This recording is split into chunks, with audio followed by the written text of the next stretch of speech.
नमस्कार, आप देख रहे हैं हमारा खास बुलेटिन। प्रणाम देवभूमि, मैं हूं आपके साथ ऋतु तिवारी पोखरियाल। बुलेटिन की शुरुआत करेंगे। रुद्रप्रयाग में शुक्रवार को गौरीकुंड डाट पुलिया के पास भारी बारिश के कारण भूस्खलन होने से 2 दुकानें और एक खोखा बह गया। भूस्खलन से मलबे में 20 लोगों के दबे होने की सूचना है। बीते शुक्रवार को लापता लोगों में से 3 शव बरामद किए गए थे। शनिवार सुबह से ही 17 लोगों को खोजने के लिए रेस्क्यू कार्य जारी है। अधिकारी मौके पर मौजूद हैं। स्थानीय प्रशासन की एक टीम के साथ लगभग एनडीआरएफ और एसडीआरएफ के जवान तलाशी अभियान में लगे हुए हैं। राहत बचाव कार्य में ड्रोन का भी इस्तेमाल किया जा रहा है। वहीं खराब मौसम के कारण मुख्यमंत्री पुष्कर सिंह धामी गौरीकुंड हादसे का स्थलीय निरीक्षण करने नहीं पहुंच पाए।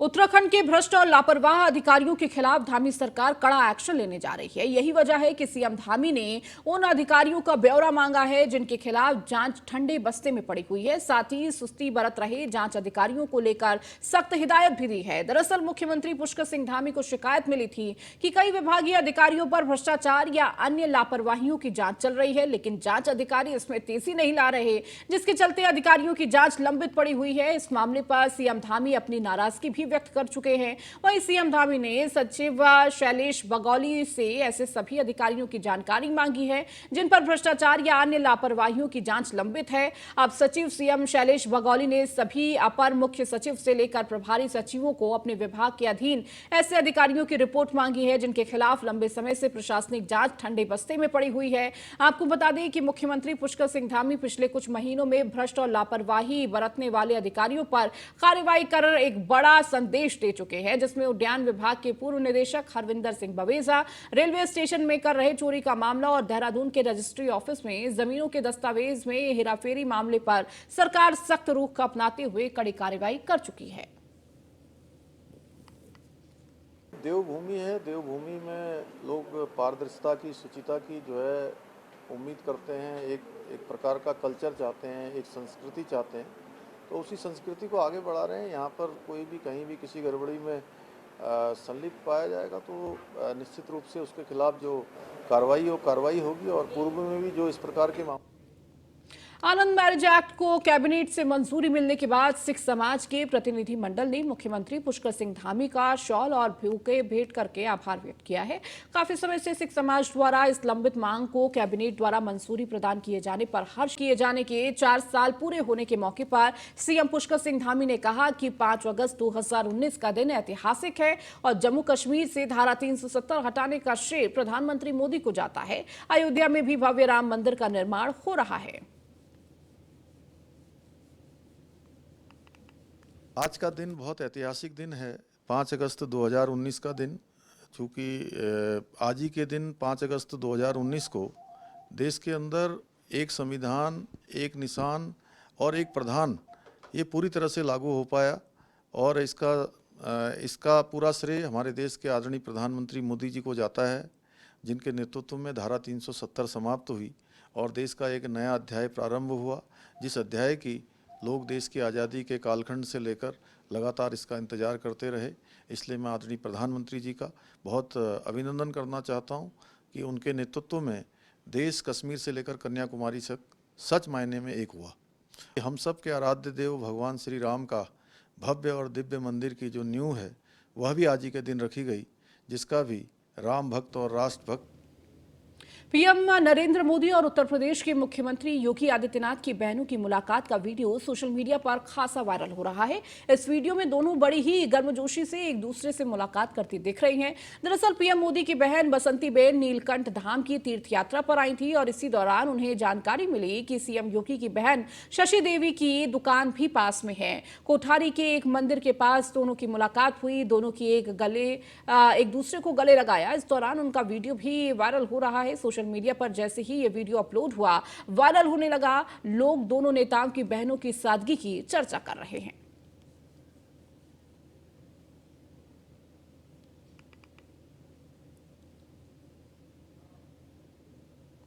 मुख्यमंत्री पुष्कर सिंह धामी ने सचिवालय में उत्तराखंड राज्य वन्य जीव बोर्ड की 19वीं बैठक की अध्यक्षता करते हुए बंदरों और जंगली सुअरों की समस्या को दूर करने के लिए फोकस्ड होकर काम करने के निर्देश दिए हैं। मुख्यमंत्री ने बंदरों की नसबंदी के लक्ष्य को दोगुना करने के साथ ही इनका प्रैक्टिकल समाधान प्रस्तुत करने को कहा है। मुख्यमंत्री ने मानव वन्य जीव संघर्ष राहत राशि वितरण 15 दिनों में सुनिश्चित किए जाने की व्यवस्था बनाने के निर्देश भी दिए हैं। वन्य जीवों के हमले में किसी व्यक्ति की मृत्यु पर राहत राशि को 4 लाख से बढ़कर 6 लाख रुपए करने का प्रस्ताव जल्द से जल्द कैबिनेट में लाया जाए। मुख्यमंत्री ने मानव वन्य जीव संघर्ष को कम किए जाने की दृष्टि से आवश्यक कदम उठाने की बात भी कही है। उन्होंने कहा कि वनों के समीप गांव में सोलर लाइटें लगाई जाए, पब्लिक अवेयरनेस, पर्याप्त मात्रा में वन कर्मियों की नियुक्ति के निर्देश भी दिए गए हैं।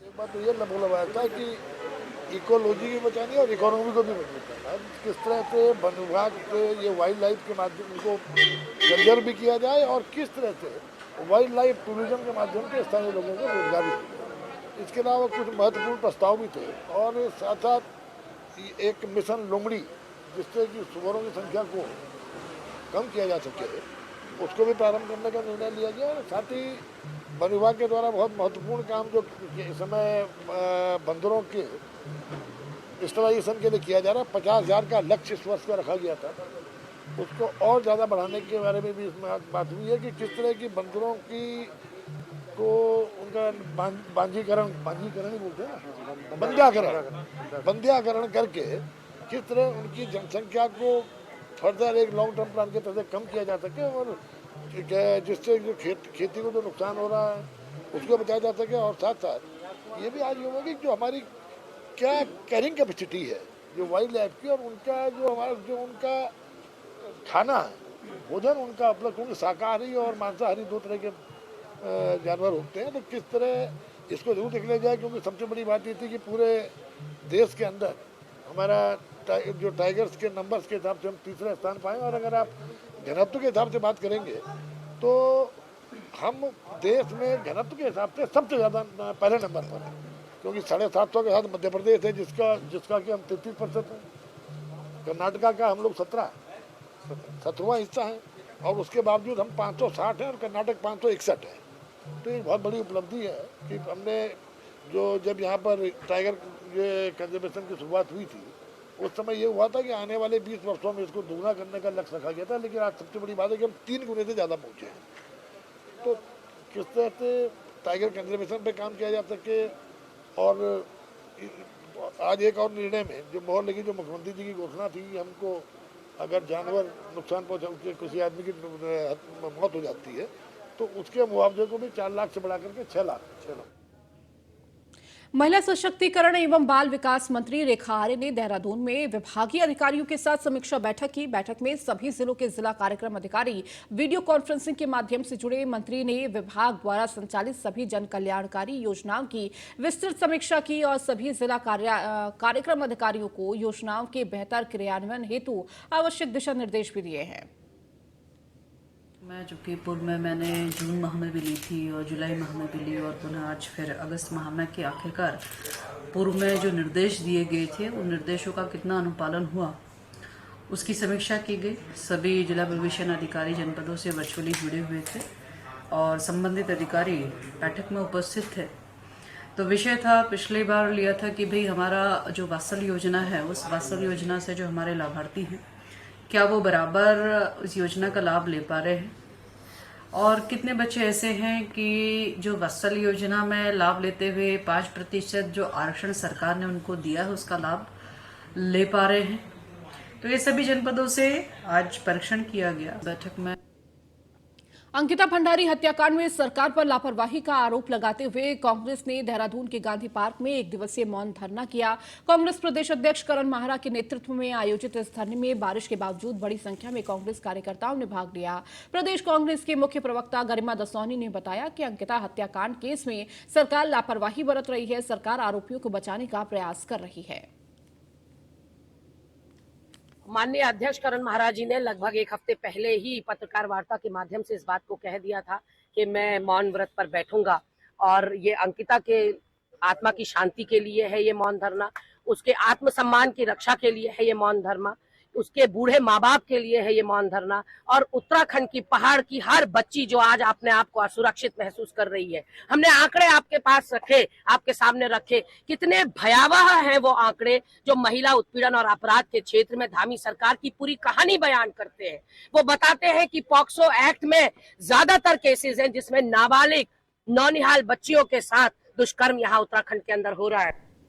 विकास नगर में सरकार और हंस फाउंडेशन द्वारा संचालित किए जा रहे कम्युनिटी सेंटर का सूबे की महिला सशक्तिकरण एवं बाल उत्थान मंत्री रेखा आर्य ने निरीक्षण किया। रेखा आर्य ने वहां रह रही महिलाओं से मुलाकात कर उनके रहन सहन और अन्य क्रियाकलापों के बारे में जानकारी हासिल की। आपको बता दें कि सरकार और हंस फाउंडेशन के सहयोग से जारी इस मुहिम में हरबर्टपुर में स्थित इस कम्युनिटी सेंटर में मानसिक तौर पर बीमार 4 महिला और युवतियों को रखा गया है।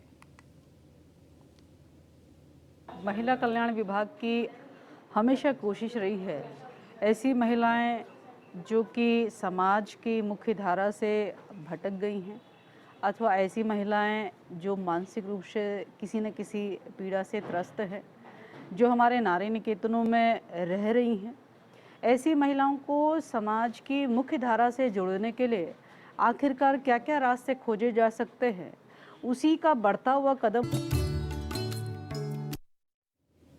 ब्रेक के बाद एक बार फिर से आपका स्वागत है। उत्तराखंड में महिला सुरक्षा, जीरो टॉलरेंस समेत अन्य मुद्दों पर कांग्रेस प्रदेश अध्यक्ष करण माहरा ने सरकार पर जमकर हमला बोला। उन्होंने सबसे पहले महिलाओं के साथ दुष्कर्म और हत्या के मामले पर सरकार को घेरा है। उनका कहना है कि महिलाओं को सुरक्षा देने में सरकार पूरी तरह से नाकाम साबित हुई है। अभी हाल ही में हाथीबड़ कला क्षेत्र में मंत्री के आवास के पास ही एक महिला के साथ दुष्कर्म और हत्या का मामला सामने आया। ये सरकार की घोर विफलता दर्शाता है। कांग्रेस प्रदेश अध्यक्ष करण माहरा ने कहा कि नेशनल क्राइम रिपोर्ट के अनुसार साल 2017 के बाद से महिलाओं पर अत्याचार के मामले दोगुने हो गए हैं। अंकिता मर्डर केस हो या फिर उत्तरकाशी जिले में नाबालिग लड़कियों के साथ दुष्कर्म का मामला हो, तमाम घटनाओं पर सरकार न सिर्फ पर्दा डाल रही है बल्कि बच्चियों को जो राहत राशि देनी चाहिए उसमें भी 1 रुपए भी अभी तक नहीं दिया गया है।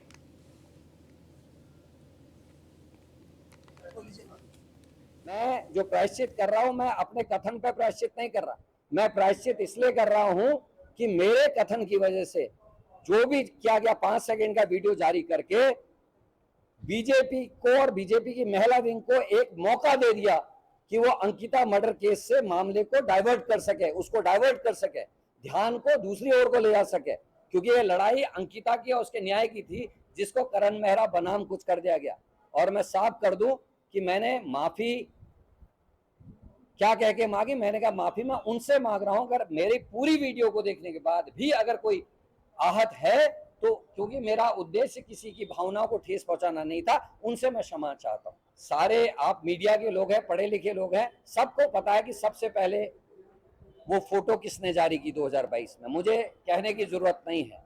और इस समय भी मैं कह रहा हूं वो अगर कहें कि उसमें टेम्परिंग नहीं है, कुछ नहीं, मुझे उस पर भी कुछ नहीं। मैं केवल ये पूछना चाहता हूं कि 22 से ज्यादा मिनट के उस भाषण के केवल 5 सेकंड के अंश को जारी करने के पीछे क्या काशीपुर के जसपुर खुर्द में गुलदार का शावक का मृत मिला। वहीं सूचना पर मौके पर पहुंची वन विभाग की टीम ने शव को कब्जे में ले लिया है।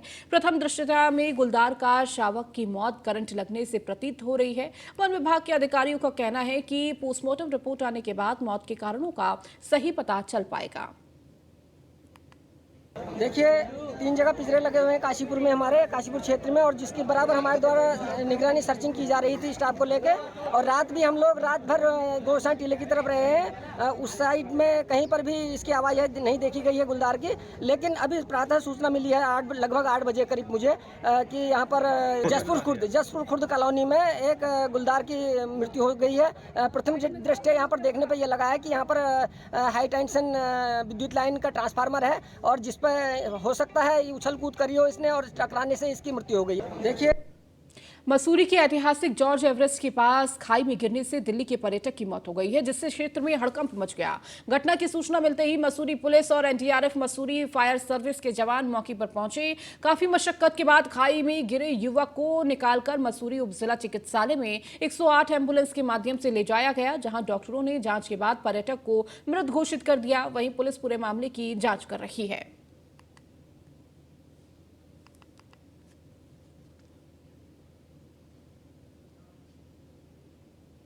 दून अस्पताल में आई फ्लू के मरीजों की संख्या तेजी से बढ़ रही है, जो अस्पताल प्रशासन के लिए चिंता का विषय बना हुआ है। आंकड़ों की बात करें तो 200 से 250 मरीज रोजाना आंखों के इन्फेक्शन की समस्या को लेकर अस्पताल पहुंच रहे हैं। अस्पताल के चिकित्सा अधिकारी अनुराग अग्रवाल ने इससे बचाव के उपाय बताए हैं। चिकित्सा अधीक्षक के अनुसार इस रोग भी कोविड की तरह ही फैल रहा है। खासतौर पर किसी सतह या संक्रमित व्यक्ति के छूने के बाद अपनी आंखों पर हाथ न लगाएं। दून अस्पताल के चिकित्सा अधीक्षक अनुराग अग्रवाल ने बताया कि कंजक्टिवाइटिस के इलाज के लिए सभी मूलभूत सुविधाएं अस्पताल में उपलब्ध हैं। वहीं इसके मरीजों के लिए अस्पताल में अलग-अलग से वार्ड बनाए गए हैं।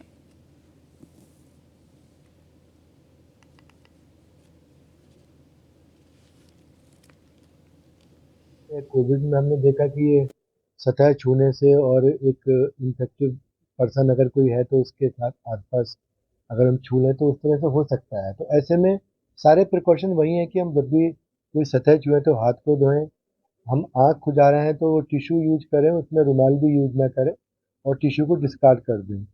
हमारे पास करीब 200 से 250 पेशेंट आई ओपीडी में डेली आ रहे हैं, जिसमें करीब 30% के आसपास इस तरह के सिम्टम, जिसमें आँख में खुजली आना, पानी। पौड़ी इलवाली का कालेश्वर मोटर मार्ग पर बाजार के समीप पुल की जर्जर स्थिति पर स्थानीय लोगों ने चिंता जाहिर की है। ग्रामीणों ने पुल को जल्द दुरुस्त करने की मांग की है। स्थानीय लोगों का कहना है कि पिछले 5 से 6 सालों में सड़क और पुल की मरम्मत नहीं हुई है, जिसके कारण पौड़ी से इलवाली बाजार और कालेश्वर तक जहां सड़क मार्ग की स्थिति बदहाल है, वहीं विभागीय अनदेखी के चलते पुल की स्थिति भी जर्जर बनी हुई है। वहीं जिलाधिकारी आशीष चौहान का कहना है कि जर्जर पुल की रिपोर्ट तैयार करने के लिए एसडीएम और लोक निर्माण विभाग को संयुक्त निरीक्षण के लिए भेजा जाएगा, जिससे पुल की हालत सुधारी जा सकती है। चलिए, इस बुलेटिन में फिलहाल इतना ही। बने रहिए न्यूज़ 1 इंडिया के साथ।